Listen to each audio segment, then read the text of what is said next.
Hi guys, again నేను మీ తేజస్వి మళ్ళీ మీ ముందుకు వచ్చేసానండి with small update and that to subject oriented సబ్జెక్ట్తోనే మేము ముందుకు వచ్చేసాను. Medical terminology. What is medical terminology? ఎందుకు మెడికల్ టర్మినాలజీ అంత అవసరమా?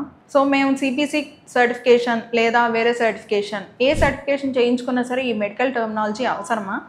ఇలాంటి క్వశ్చన్స్ అన్నీ రైజ్ అవుతాయి. ఎందుకండి మెడికల్ టర్మినాలజీ అన్నది it's related to a medical field. So ప్రతి ప్రొఫెషన్లో దాని యొక్క రిలేటెడ్ లాంగ్వేజ్ అన్నది యూజ్ చేస్తాం, అవునా? So medical terminology is nothing but a medical field యొక్క లాంగ్వేజ్. ఏ డాక్టర్ అన్నా ఏ ప్రొసీజర్ అన్నా సింపుల్గా చెప్పాలి అంటే మనం తెలుగులో క్లియర్గా మాట్లాడుకున్నట్టు, లేకపోతే ఇంగ్లీష్లో ఒక డెఫినేషన్ వాట్ ఈస్ డిక్షనరీ అంటే మొత్తం డెఫినేషన్ ఇచ్చినట్టు చెప్పనవసరం లేదు. ఓన్లీ ఒక word, I have done the surgery for any of the procedure like heart transplant చేశాను. So what is heart transplant? So అలాగా మీకు క్లియర్గా తెలియాలి అంటే ఫస్ట్ మెడికల్ టర్మినాలజీ తెలియాలి.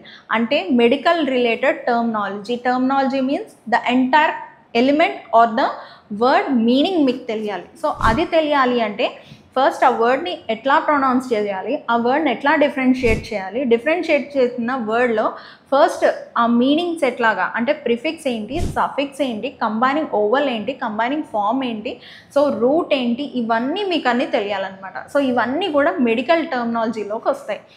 ఫర్ ఎగ్జాంపుల్ కొలనోస్కోపీ అన్నామంటే colono means large intestine part అది. So entire the large ఇంటెస్టైన్ని కొలాన్ అంటాం. కొలనో అంటే ఎంటైర్ కోలాన్, ఓకేనా? సో ఈ ఎంటైర్ కోలాన్ని స్కోప్ విత్ ఏదన్నా ఒక ఇన్స్ట్రుమెంట్ యూజ్ చేసి ఎగ్జామిన్ చేయడాన్నే కొలనోస్కోపీ అంటాం. సో ఇది ఫస్ట్ కొలనో అంటే ఏంటో తెలియాలి, స్కోప్ అంటే ఒక ఇన్స్ట్రుమెంట్ అని తెలియాలి. సో ఇన్స్ట్రుమెంట్ యూజ్ చేసి ఎగ్జామిన్ చేస్తే దాన్ని కొలనోస్కోపీ అంటారు. సో ఈ వర్బియేజెస్ అన్నీ తెలియాలి అంటే మీకు మెడికల్ టర్మినాలజీ తెలియాలి. ఆ ప్రొసీజర్ ఏంటి, అది ఏ పార్టీకి చేస్తున్నారు, ఆ పార్ట్ పేరేంటి, ఇలాంటివన్నీ కూడా మీకు తెలియడమే మెడికల్ టర్మినాలజీలో ఉంటుందన్నమాట. సో మెడికల్ టర్మినాలజీ తెలిస్తే నాన్ లైఫ్ సైన్స్ గ్రాడ్యుయేట్స్ చాలామంది ఉన్నారు.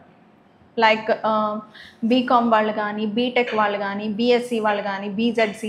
సో వీళ్ళందరూ కూడా ఎందులో అంటే ఫార్మసీ స్టూడెంట్స్కి ఈజీగా ఇవన్నీ తెలుస్తూ ఉంటాయి, కానీ అదర్స్కి they are not that much of aware of these medical terminology. So దీంట్లో ఏంటంటే మీరు తెలుసుకోవడం వల్ల వాట్ ఈస్ మెడికల్ టర్మినాలజీ, ఒక వర్డ్ని ఎట్లా డిఫరెన్షియేట్ చేయొచ్చు, సో ఆ వర్డ్ని ఫస్ట్ ఏమంటారు, లాస్ట్ ఏమంటారు, ఇవన్నీ కూడా వస్తాయి అన్నమాట. సో దీన్ని బేస్ చేసుకొని మెడికల్ టర్మినాలజీ నేర్చుకుంటే ఎవ్రీథింగ్ ఈజీగా అర్థం చేసుకోవచ్చు, ఓకేనా? For more updates please like, share and subscribe. Thank you guys.